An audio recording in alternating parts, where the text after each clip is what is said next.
A seal upon my heart. From all eternity, Sister Mary Cordia. We were playing blocks together, my brother and I, when I said in a tone which I hoped would be stern enough to make an impression on his 5-year-old mind, "You are not going to call me Margaret any more." "I'm not," he said, raising startled brown eyes and holding 2 blocks poised in mid-air. "What am I going to call you?" "You are going to call me sister," I announced solemnly. Skepticism was written deep on my brother's face, but being a child of few words, all he said was, "Why?" I explained patiently, "Because I want everybody to call me that. But I have to start with someone, so I am starting with you. If you call me sister, then all the other children in the neighborhood will too, and after a while," I ended on a nice triumphant note, "everyone in the whole world will call me sister." This childish plan was not, I'm afraid, very successful with my brother, but years later, after I had entered the Catholic Church and received the holy habit of religion, I remembered the plan of a child who had never heard of such a person as a Catholic nun, and yet who wanted somehow to be to everyone all the things that the term sister implies. Yet even the desire which the good God had already planned to grant in a more wonderful way than a Protestant child could possibly imagine was not the beginning of my vocation. To me it seems that in conscious awareness it had its dim beginnings when I was only 3 years old. True, I was 25 when I found the Catholic Church and chose to enter the convent. However, this was not the beginning, rather the end of a long, long road. We humans choose God in time, but infinite love chooses us who are to be his spouses from all eternity. So tiny, so seemingly insignificant, those early memories of mine, walking around and around in a dizzy circle with tiny child's delights in pure movement, chanting at the same time the Apostle Creed, "I believe in God, the Father Almighty, maker of heaven and of earth. I believe in the Holy Catholic Church." Words difficult for me to pronounce clearly, impossible to comprehend. 22 years were to pass before I would kneel and with complete understanding profess again my faith in the Catholic Church. There are other memories too. The sight of a monk framed in an archway of the old mission at San Jose Capistrano, the majestic thunder of a voice in the Hallelujah chorus, "And he shall reign forever and ever." There are later memories, too painful, haunting ones, questions asked and not answered, because those I asked knew no answers. The darkness of confusion, when the developing intellect begins to wonder what is true, and one hears on all sides, "Nobody knows." Sometimes, it seems, one must lose all one has in order to possess, at last, much more. Sometimes we must even feel that we have lost God himself. It was in this way that, to me, as one doctrine after another seemed to be slipping away. Words spoken by men in good faith can be terrible things. Christ was only speaking figuratively. Bread and wine do not become his body and blood.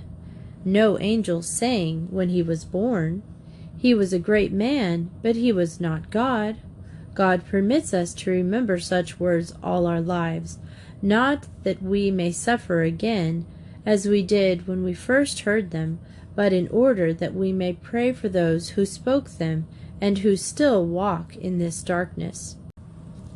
Strangely enough, I lost my faith in a Protestant religious college, and I regained it in the graduation school of a great secular university, where everything seemed to be against ever believing in anything.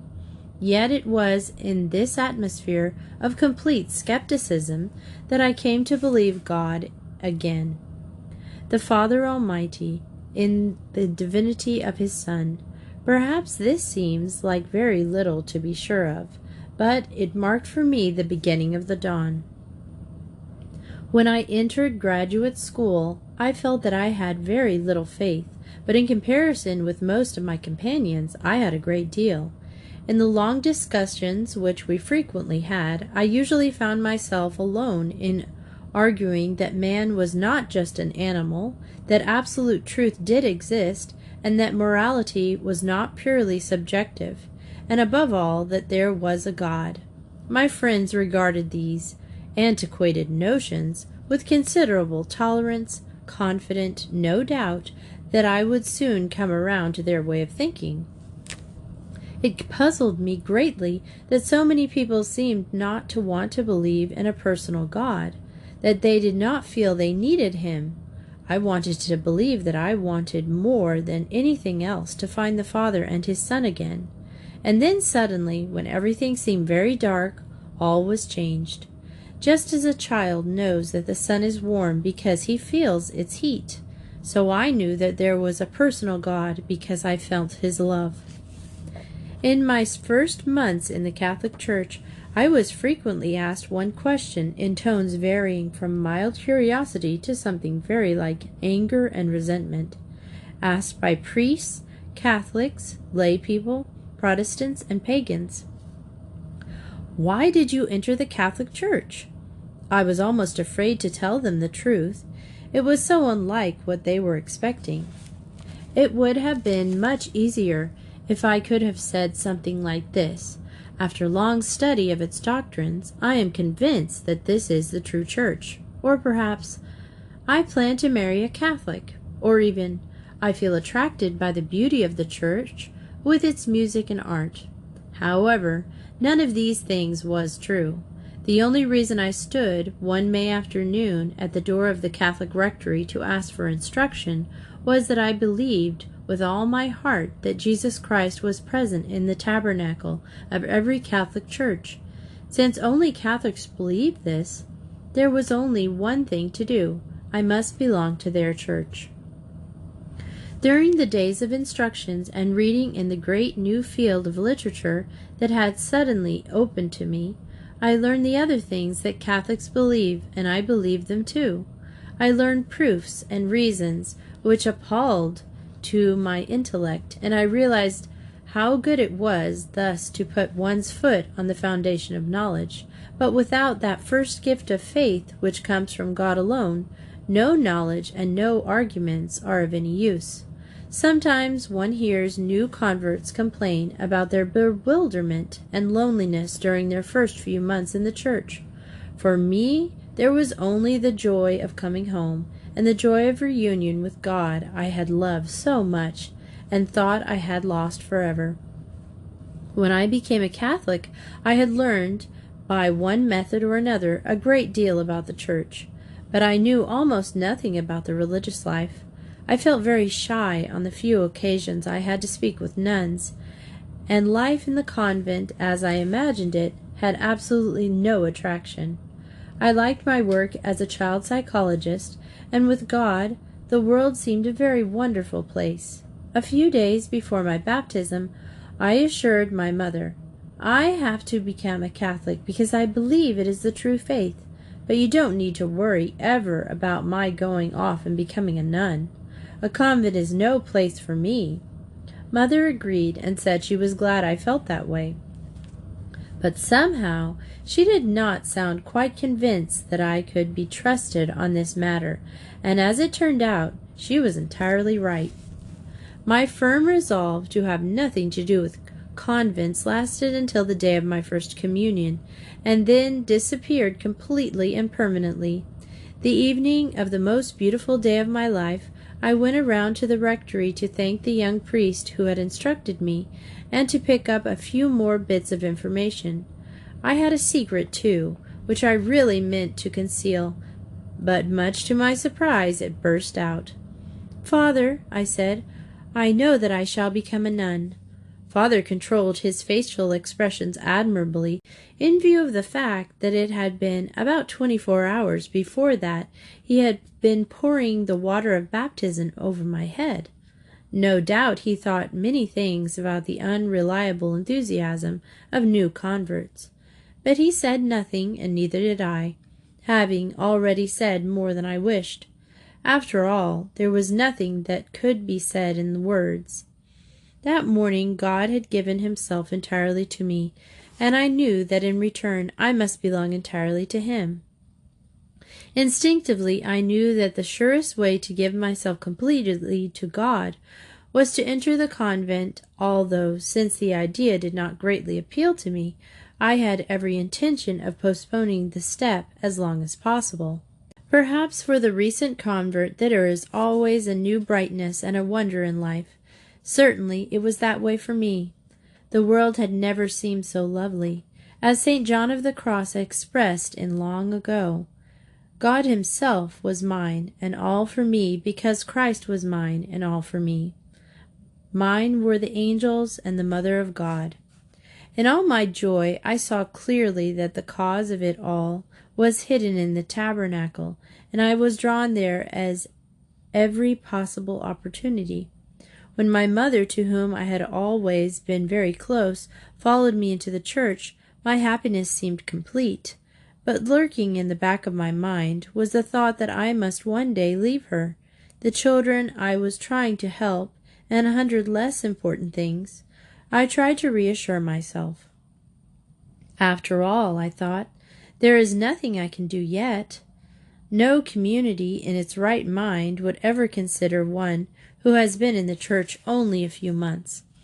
I will have to wait at least 2 years, so I might as well enjoy myself in the meantime. At this time my vocation was certainly not very strong.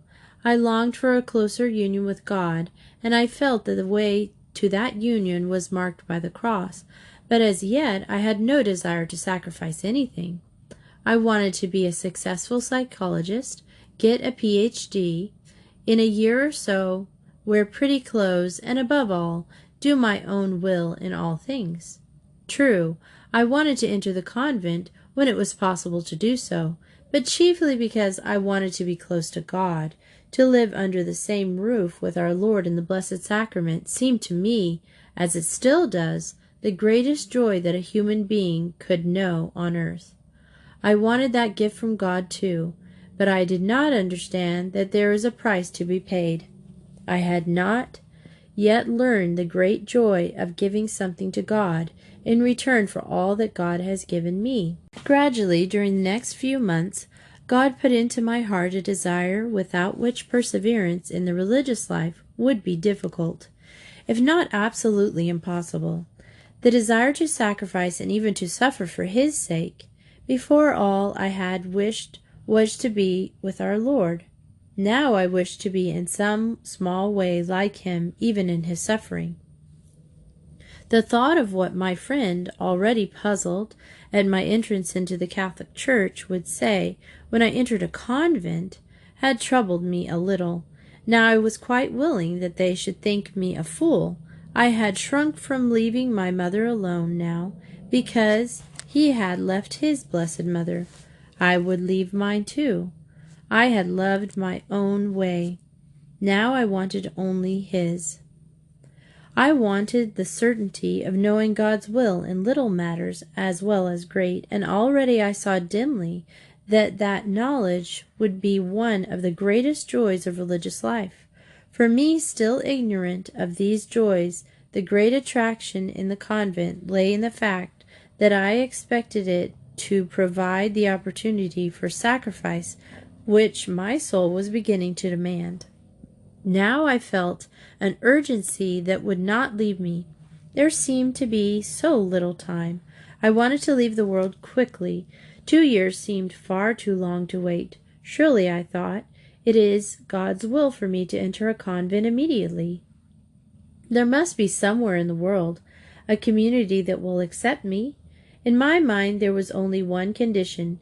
It must be in another state, where I knew no one. I hope it might be one which engaged in some kind of work I had been trained to do, but even that no longer seemed very important. My method of learning the will of God in this matter seemed quite simple and perfectly infallible. First I looked through Catholic magazines for the names and addresses of communities, interested in receiving postulants. Then I began to write letters. I was sure that all of them would refuse so recent a convert, that is, all but one. The only reason I expected that even one would accept me was that I was certain that God wanted me to enter somewhere very soon. However, it soon proved that this ingenious plan was far from perfect. All of the superiors answered promptly and most kindly, and so, as I expected, most of them tactfully suggested that I restrain my enthusiasm and wait for a few years to test my vocation. Still, much to my amazement, several superiors at least held out some hope of my entrance soon. Now what was I to do? God let me puzzle over this problem for several months before he showed me the solution. In fact, he let me wait so long that I had decided to choose more or less at random one of those communities that had so kindly agreed to let me enter. But I was not quite happy about my decision. When God calls souls to the religious life, it does not seem to me that he calls in a kind of general summons to any of 1,000 communities, but rather like a loving father, he chooses that place which is to be our new home, that particular spot where he sees we will give him the greatest glory and sanctify our souls. He chooses for each of us a new mother who will teach us to walk in those strange new paths. He chooses our confessor and our sisters. All things are ordered by him for our happiness. Because I believe all this, it does not seem strange to me that God should have inspired the sudden change in my plans and drawn me to a community which I had not even considered, but which he had chosen for me from all eternity.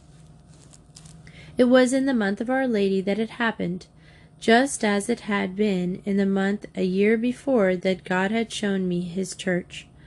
Mother and I were saying a rosary together, as we did so often, when the conviction was born in my mind that I was not to continue with my plan to enter the distant community I had chosen.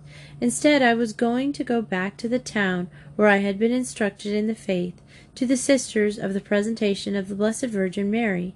In my excitement, I interrupted my mother in the middle of a Hail Mary to say, "We must go to Aberdeen right away to see the sisters there, because if they will take me, that is where I'm going."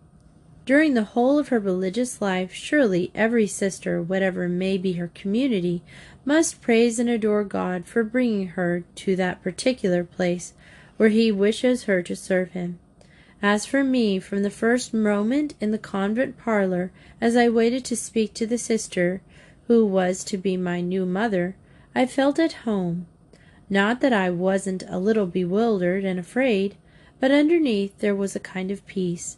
I had wanted to help children, and I learned that Nano Nagel, the holy foundress of the Presentation Sisters, had given her life for that very purpose. I had wanted to be near our Lord in the Blessed Sacrament. I discovered that here in the Mother House the sisters enjoyed the great privilege of daily exposition of the Blessed Sacrament.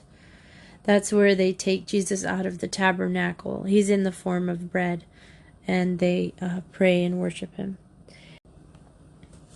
It was on Our Lady's birthday, just as I had completed my first year in the church, that I knelt to receive the postulant's cap.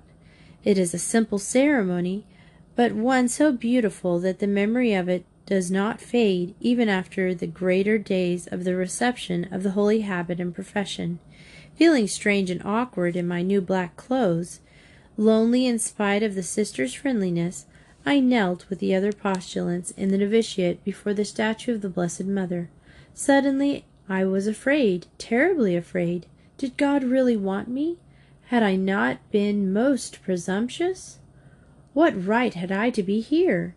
Then, as I felt the cap being placed on my head, I saw God's reassuring answer in the words printed in a little frame on the wall before me. "You have not chosen me, but I have chosen you." These words entered deep into my heart that afternoon. They were my strength in the days of postulancy and novitiate, and they will be my joy forever. Wonder of wonders, mystery never to be understood, and love unfathomable, to be chosen by God for all eternity, to belong to him alone forever. Give the Bride a Veil by Sister M. Annunziata. Many years ago, never mind how many, I was a little girl in a convent boarding school. I wore pigtails and brown chambray skirts, which were always too short because I was constantly growing out of them.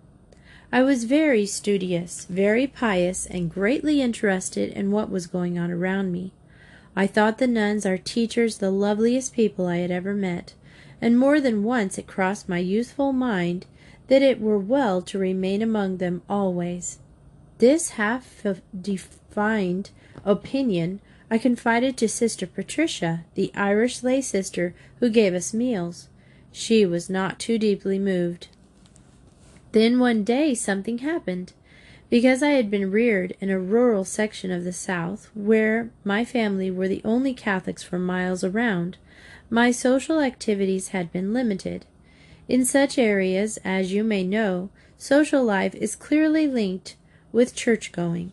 Any compromise in that direction was sternly interdicted by my staunch Catholic father, which state of affairs threw my two sisters, my one brother, and me right back on our own resources for amusement. We were resourceful. We read a great deal, played with imaginary children. Don't call the psychiatrist now. We staged plays. We even edited a family newspaper. The Four-Leaf Clovers, we called it. Our pseudonyms were taken from Dickens' novels. Mine was Susan Nipper, and every type of literature flowered from our ambitious pens. We played charades and entertained at fancy dress balls, which the four guests were wont to attend arrayed as characters from favorite books. At this my brother sometimes drew the line.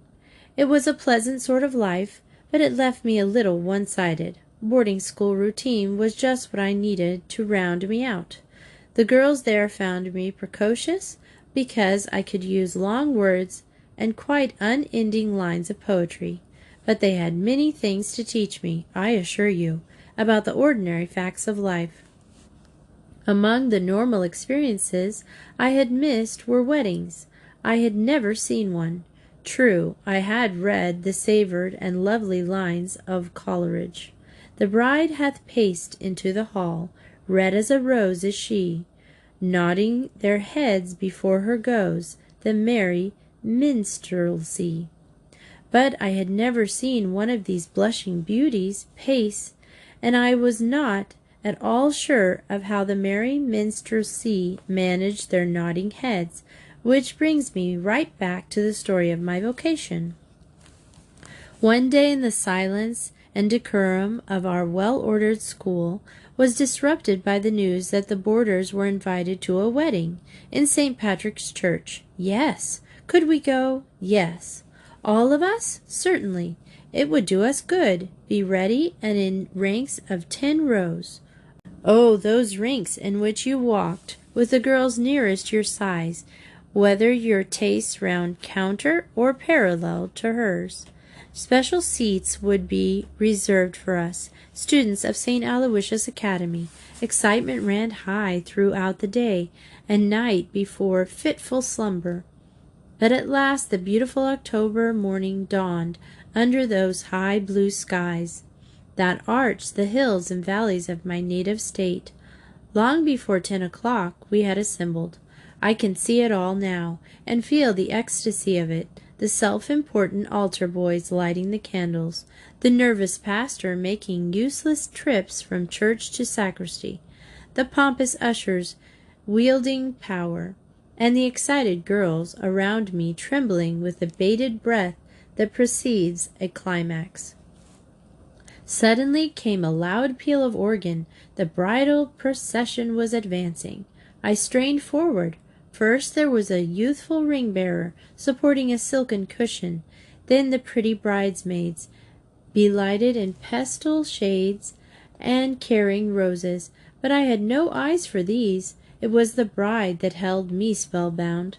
The yards of satin train, the billowing veil, the tiny slippers, the radiant face lifted itself to that of the shy young groom, in tie and tails which I had never seen before. Truly, if it had been a sin to envy, I was the most offending soul alive. I heard the exhortation and the exchange of vows. Whether in the flesh or in out of it, I knew not. I followed Mass. Then off again for the recessional, when I could gaze at the retreating bride. She was really pacing now. It was over. My trance was ended. In perfect pairs we genuflected and left the church. The vulgar rice over which we stepped had no charm for me. Only the vision of the bride and groom swam before my eyes, shutting out all things of reality, which included study, work, and play. I was still projecting myself into the sentiments of the bride, leaning on her father's arm and pacing, when I encountered my friend, Sister Patricia. "Oh, sister," I blurted out, "I've changed my mind. I'm not going to be a nun. I want to be a bride." Sister Patricia was not nearly so disturbed as I had expected. She only clucked her teeth in her peculiar way and answered, "Wait until you see Sister received in the convent. She is a bride, too, and wears a wreath and a veil, but the bridegroom is the good Lord himself." I stopped dead in my tracks. Bride? Groom? The sisters? "But he isn't there," I faltered. "He doesn't take part, does he?" "Yes, he is there in the Blessed Sacrament, and the bishop is there to represent him, and speaks the words. You've seen nothing yet." She actually sniffed. I had no response, but I had some long thoughts, and for days to come I muled them over. So that was it. These sisters were brides. This explains their calm, contented faces, their glowing eyes, that ageless look upon the forehead of Sister Columba, the old sick nun, whose skin was like ivory, and whose blue-veined hands were as frail as the lace she endlessly tatted. This accounted, I deduced further, for their interest in the enthusiasm for little things. They were in love. They lived in a constant comradeship with someone who was a lover. This was what was meant by a vocation. The full impact of such a truth did not come upon me all at once. I hugged my secret, sharing it with no one, not even my secret pal. But days slipped into weeks, weeks into months, and deeper this beautiful thing entered into my soul and took possession of it. Religious profession is marriage to Jesus. When I moved into the teenage group, the significance of such espousals took stronger hold upon me. You see, I had read widely for one so young. Thank God I had read the best good Catholic novels, as well as Scott and Thackeray and Dickens, sweet unsullied page. I knew, I really did, a great deal about love, and like all other girls of my age, I wanted to love and to be loved like the beautiful Annabel Lee. Of course, I did not know everything about love. Who does? I did not know the full implications of the surrender entailed in all love, human and divine, but I doubt very seriously if any young girl realizes all that will be demanded of her and all that she will receive for her beloved when she first accepts the rose of his devotion.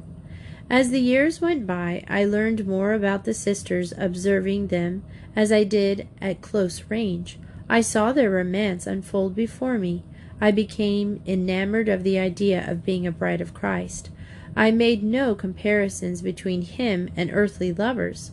Such comparisons were not in order, it seemed, when human love had to be measured with that of God. What was really happening, I knew now, was this: God had chosen me, and I thought I was choosing him. I cannot say that this mood was constant. For a year or more it came and went. There were periods when I did a deal of daydreaming. My early life had conditioned me for that. At times I envisioned myself as a famous actress, starring with the stage celebrities of my day, again as a noted writer, in great demand for lectures, particularly in boarding schools for girls. Sometimes I considered marriage and family, but these intervals were short. In hours of prayer and quiet reflection, my big discovery would rush in upon me and overwhelm me. To be a sister was to be a bride of Jesus, to exchange nuptial vows with him, to enjoy his special affection in this world, and to follow him in heaven with a song that only virgins sing. In my freshman year of high school, I made a retreat. For the first time, I came face to face with the end of a man. The use of creatures, the kingdom of Christ. After the daydream ceased, I knew what I wanted. I saw no need for waiting. It wasn't easy to tear at the strong, sweet ties that bound me to my family, but God's grace was there as always. So without pomp or circumstance, I entered the novitiate on July of my 16th year. What did I say? My arrival was devoid of circumstance, it is true, but not without its bit of pomp, because of my age. The mistress of novices and the pretty young sister Alavucius were at the station to meet me. I, however, looked neither left nor right, alighted from the train, commandeered a carriage, and rode up to the convent behind a pair of prancing white horses. About 20 minutes later, the mistress and her companion arrived on foot. With the brave beginning, I embarked upon my postulancy. The 25th of the following March was my bridal day. Sister Patricia had not deceived me. There were the shimmering gown, the flowing veil, the satin slippers. I wore a 3. Do they make that number now? The groom was there in the Blessed Sacrament, and the bishop was there to speak the words. He prayed that what God had begun in me, he would himself perfect, implying that if I stood the test of 2 years' novitiate, I would be married to Jesus forever. An old, historic, and very delightful convent was my testing ground. The 2 years was a period of many joys and also of great trial, for my frail health threatened to disqualify me from profession.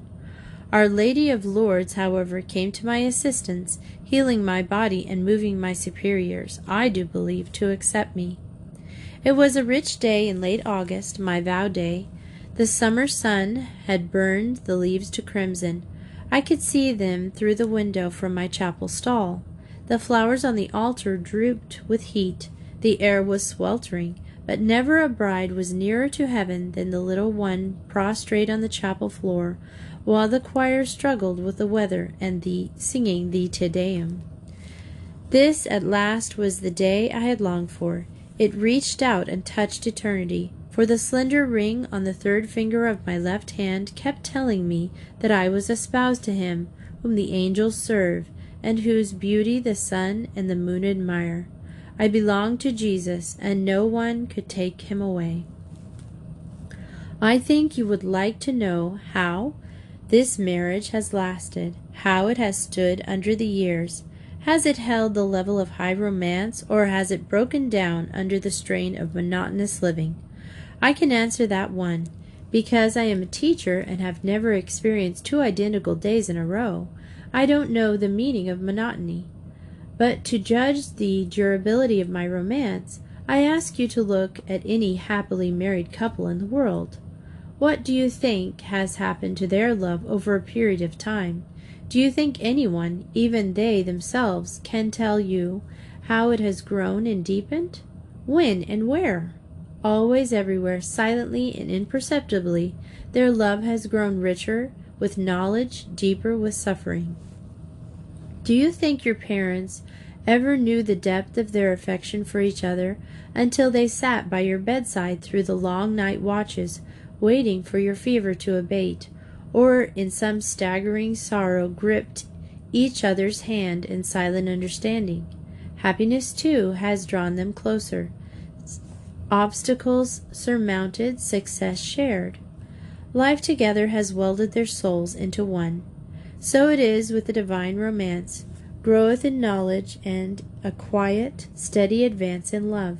The bride of this union must suffer too, because her spouse has suffered. She must share with him her joys and sorrows, her triumphs and her failures. She must become one with him. When I started out with my tremendous lover, I had yet to learn that love is not so much receiving as giving, not so much possessing as being possessed. Isn't it Bishop Sheen who tells us this? I did know that love is rooted in the will and not in the emotions. I had no illusions when I entered on my role as bride of Christ. Now, looking backward, I can say that in the ups and downs of religious life, in the sorrows inseparable from any life, it has been the conscious dignity of this role that has supported me. I had leaned on the strong arm of one who is tender, wise, and loving. He has never failed me. Failures there have been on my side, but I have found him quick to forgive. The passing of the years has made no difference except to tighten the bonds between us. Love does not age. The wonderful thing about all of this is its reality. It is not an attitude, not a pious fancy, not a state of mind, but an overwhelming truth. In a wider sense, every soul in grace wears a wedding garment.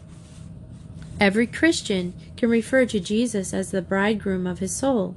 In fact, the sacrament of marriage is a type of the soul's union with God. But for a religious, this relationship is unique. The virgin soul who renounces earthly marriage to give herself by vow to Christ enters on a new and special kind of union with him, a union which is everlasting. She begins in time what she will continue in eternity. This is why the death of a sister is no occasion for tears. Long ago she knelt at the altar and chose Jesus for her portion. She promised to admit no other lover. But she never saw him. She lived by faith.